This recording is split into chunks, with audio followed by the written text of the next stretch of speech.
plus rien. Quel Chelsea est en train de sombrer. Chelsea, on ne comprend plus rien.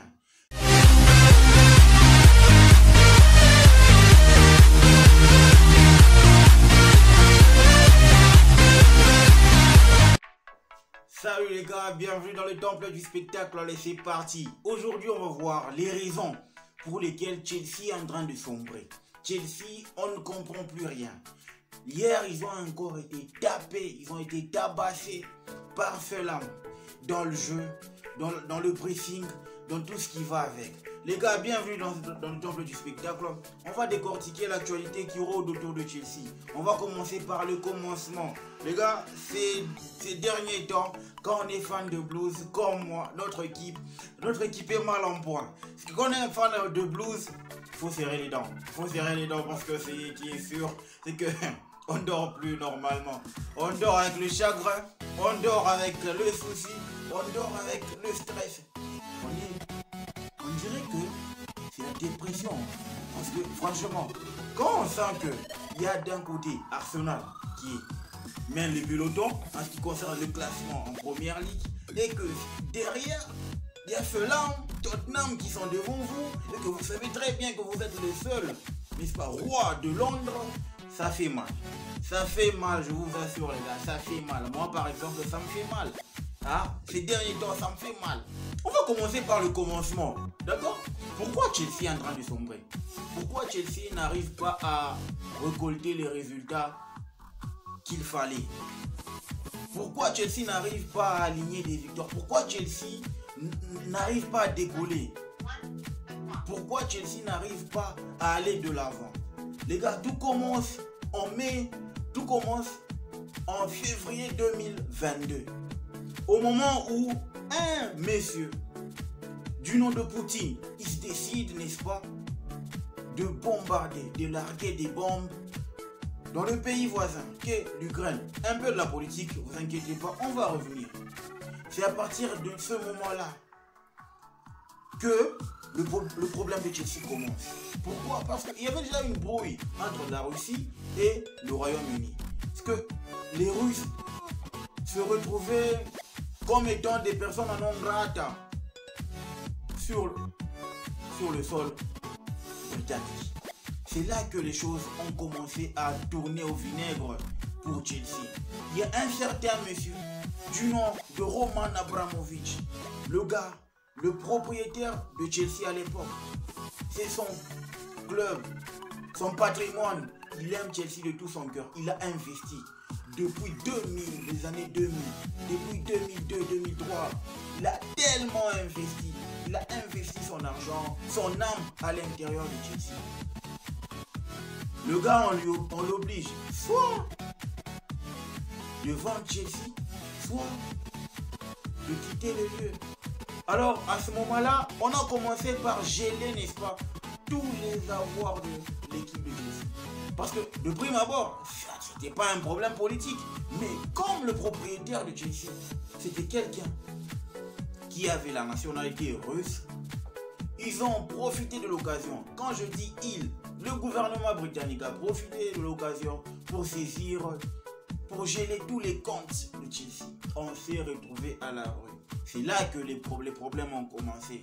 Parce que Chelsea s'est retrouvé en train de quémander, n'est-ce pas? Pas quémander auprès des gens, mais Chelsea s'est retrouvé à la rue. Presque les rumeurs circulaient que bientôt on va fermer boutique, bientôt on va geler les avoirs, on va se retrouver en 4e division. Ça a battu son plein à l'époque. Jusqu'à ce que le vieux, il décide, Roman Abramovich, il décide de céder Chelsea. Vraiment, il n'était pas pour, on l'a forcé, on l'a forcé, on le ravit, n'est-ce pas, n'est-ce pas, son club chéri, son enfant, son patrimoine, il a forgé, il a façonné cette équipe de Chelsea à son image. Et les résultats ont prouvé, pendant plus de presque 20 ans, le gars, il a régné sur l'Angleterre. Et les Anglais n'ont pas vu ça d'un bon oeil. Ils ont vu d'un mauvais oeil. Et ça, ce n'est pas ce qui a choqué, n'est-ce pas, les fans. Et on arrive à une période où Roman cède, il cherche des propriétaires. Mais il a quand même inclus une clause anti-Glazer. Donc qu'on ne fasse pas les mêmes bêtises que Man U a fait avec la famille Glazer. D'accord? La famille Glazer a fait avec Manchester United. Du coup, c'était une loi pour nous protéger, le club. Et on s'est retrouvé face à des demandeurs, à des preneurs qui étaient vraiment sérieux. À un certain moment, c'était un fan, Al-Khareji, c'est un fan saoudien de Chelsea. Lui, il aime Chelsea de tout son âme, mais oui, l'équipe de Chelsea. Pourquoi on ne lui a pas donné cette équipe? Pourquoi ils n'ont pas donné les clés de Chelsea à Al-Khareji? Pourtant, parmi les preneurs, lui était vraiment au-dessus du lot parce que son entreprise valait des milliards et des milliards. Jusqu'à ce que on donne le club à ce monsieur-là. Todd Boehly et Eldad Bergali. Vous allez m'excuser par rapport à son prénom. Le gars là, l'autre copropriétaire, il a vraiment un nom arabe. Hein? Donc vous allez m'excuser les gars. Ils prennent les rênes de Chelsea. Alors, de prime abord, ils se sont dit, on va essayer de calquer ou de continuer avec le travail de Roman Abramovich. Mais c'était juste pour nous bluffer. Parce qu'à partir du moment où ils ont pris les rênes, ils ont commencé à faire n'importe quoi au sein de l'administration. Ils ont commencé à faire n'importe quoi. Todd Boehly voulait prendre et façonner cette équipe de Chelsea à son image. Commencer par recruter des jeunes, Carney Chukwuemeka, Kazadei, tous les jeunes. Et à ce moment-là, on ne savait pas ce qui nous attendait. Il y avait une bombe qui était en train de se préparer. Cette bombe-là a commencé à donner des indices que plus tard elle éclaterait. C'est à partir du moment où Notre-Dame de Fer, Marina Granovskaya, a décidé de quitter son poste de directrice générale de Chelsea. Ah les gars, là franchement, c'était déjà cuit. Franchement, c'était le début des problèmes. C'était le début d'un cataclysme. Oui, pourquoi? Parce que cette dame a vraiment géré Chelsea comme sa propre maison. Tout était clean à l'intérieur. Tout était clean de chez Clean Industry. Il n'y avait aucune erreur et tout roulait. Mais la dame décide de laisser les clés. Pourquoi? Parce qu'il y avait justement un malentendu entre Todd Boehly ainsi que Marina Granovskaya au sujet de Romelu Lukaku. Oui, parce que Romelu Lukaku, apparemment, pour Marina, il fallait carrément le solder. Mais pour Todd Boehly avait une autre vision de Romelu Lukaku. Alors ça a créé une discorde. La dame a décidé de lâcher prise. Surtout que c'était une ancienne protégée de Roman Abramovich. Moi, je parie que sur sa décision, n'est-ce pas, de résigner à Chelsea, Roman Abramovich y est pour quelque chose. Tellement qu'elle s'est dit, j'ai travaillé pour une légende, je ne vais pas venir et rester bosser pour un clown. Ça sert à rien. Oui, pour le moment, Todd Boehly, c'est un clown. Il connaît rien, il maîtrise rien du football. Il a beau gérer, il a beau avoir un club de football américain. Non mais le football américain, le football, ça n'a rien à voir. C'est pas pareil. Déjà, le mode de fonctionnement est vraiment pas pareil. Donc du coup, Todd Boehly a commencé à faire de n'importe quoi. Comme si cela ne suffisait pas, un autre gars nous lâche. Peter Sech nous lâche aussi. Le conseil technique. Où lui, il donnait des conseils. Lui, il était là, on le respectait. On savait que le club était dans une très bonne main. Pourquoi? Parce que Peter Sech était là. Oui, et raison pour laquelle le club fonctionnait à merveille. Parce que le duo Peter Sech et ainsi que Marina Granovskaya, la directrice, c'était un duo de fer qui a fonctionné parfaitement jusqu'à nous pondre un triplé. Coupe du monde des clubs, Super Coupe d'Europe, UEFA Champions League, c'était le Graal. Et Chelsea à ce moment-là rodait, c'était un rouleau compresseur. Ça roulait, ça marchait sur l'Europe, but sur but, performance sur performance. Mais malheureusement, comme le malheur ne vient jamais seul, les résultats ont commencé à stagner un tout petit peu. Parce qu'à ce moment-là, un certain monsieur du nom de Thomas Tuchel se retrouve seul. Et c'était une occasion en or, une passe décisive, comme on le dit, à Todd Boehly de le virer. Todd Boehly décide de virer Thomas Tuchel Pourquoi? Parce que apparemment pour Todd Boehly, Tourelle n'était pas assez direct. Tourelle n'arrivait pas à le regarder droit dans les yeux. Tourelle n'arrivait pas à organiser, n'est-ce pas, des réunions de communication pour lui expliquer le fonctionnement de Chelsea, comment est-ce qu'il prévoyait, n'est-ce pas, entamer la saison, faire des recrutements, ou comment gérer la structure de Chelsea. Todd Boehly a dit, Tourelle n'avait pas été direct. Il était genre hypocrite. Non mais écoute, tu viens, n'est-ce pas, te casser avec ces deux collaborateurs, ces deux meilleurs collaborateurs. Marina Granovskaya, Petr Cech. Mais le gars est touché émotionnellement, surtout que l'on sait très bien que Tourelle est un entraîneur émotif.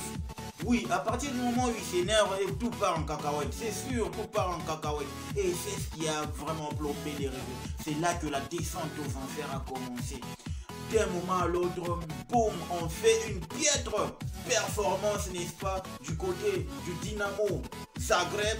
Le lendemain, boum, il y a une bombe. La fameuse bombe qui est lâchée en pleine Fukushima, regarde, en pleine Kawashima. Boum, on largue la bombe.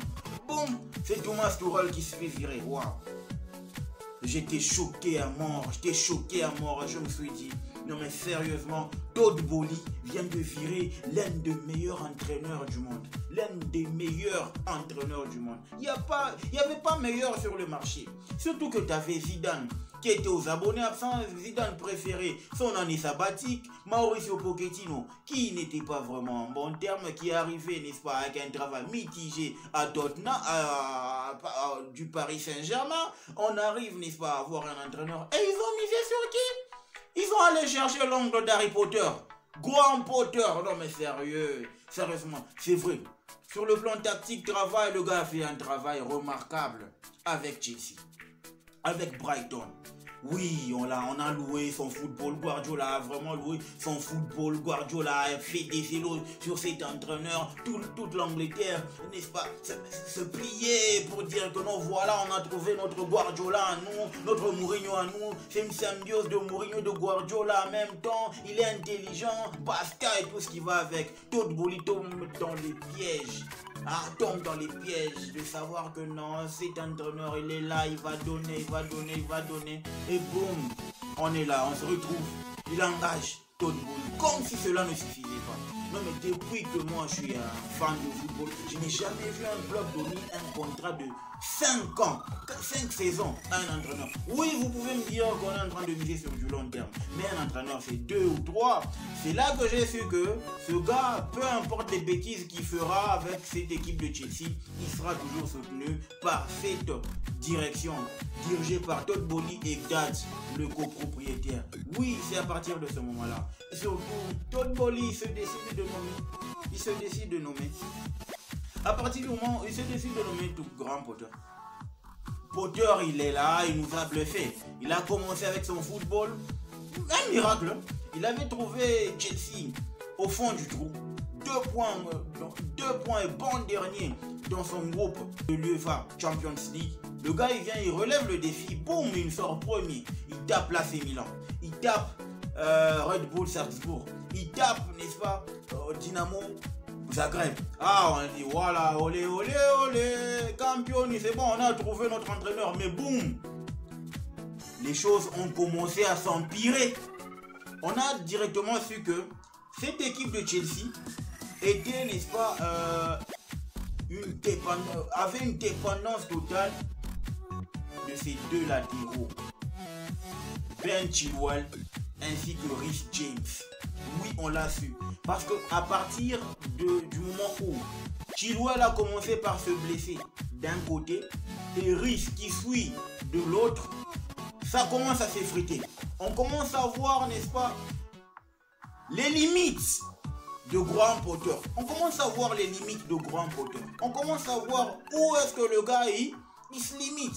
Oui, parce que là, on commence à voir maintenant entre diriger un club du milieu de tableau ou un petit club et diriger, n'est-ce pas, un grand club du standing international qu'est Chelsea. Parce que oui, c'est différent. À Brighton, vous pouvez vous permettre de faire 2, 3, 4, 5, 8 bêtises. Ça peut passer. Mais à Chelsea, tu n'as droit qu'à 2 matchs. Tu perds le premier match, ça commence à ronronner. Ça commence à bourdonner. Le deuxième match, on te met sur le feu de projecteur et on dit, gars, qu'est-ce qui va pas? C'est ce qui s'est passé avec Graham Potter. La stat de Graham Potter, en tout cas, elle est médiocre.